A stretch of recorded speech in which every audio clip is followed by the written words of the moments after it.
کی ہے، اور اس کا نظریہ، اس کا مشن، اس کی سوچ، اس کی فکر جو حضور امیر المجاہدین دے کر گئے ہیں ہمارے سینوں میں راسخ ہو چکی ہے۔ دنیا کی کوئی طاقت وہ ختم نہیں کر سکتی۔ ضلع بستی میں جو دھاندلی ہوئی، میں آپ کو کیا کیا بتاؤں، آپ صرف یہ سنیے کہ صرف ایک پولنگ اسٹیشن پر جب میں پہنچا ہوں تو وہاں 1:33 پر الیکشن کمیشن آف پاکستان کی طرف سے وہ ساز و سامان جو الیکشن کا تھا، بیلٹ باکس اتارے جا رہے تھے اور انتظار ہو رہا تھا کہ پولنگ کب شروع ہوگی۔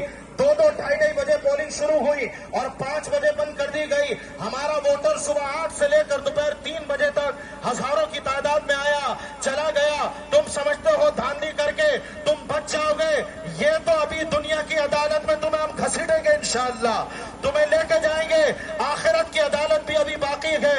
لبیک کو ہلکا مت لینا، کمزور مت سمجھنا، اس لیے کہ جب تک ہم یہ برداشت کر رہے ہیں، جیسا کہ ابھی میرے دوست سلطان مدنی کہہ رہے تھے، ہمارا مقصد دین کو تخت پر لانا ہے، ہمارا مقصد نظام مصطفیٰ لانا ہے۔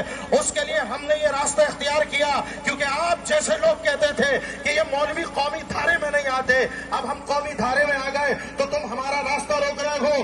ڈرو اس وقت سے جب ہم کسی اور دھارے میں آ جائیں گے، اور پھر صدا ہوگی الجہاد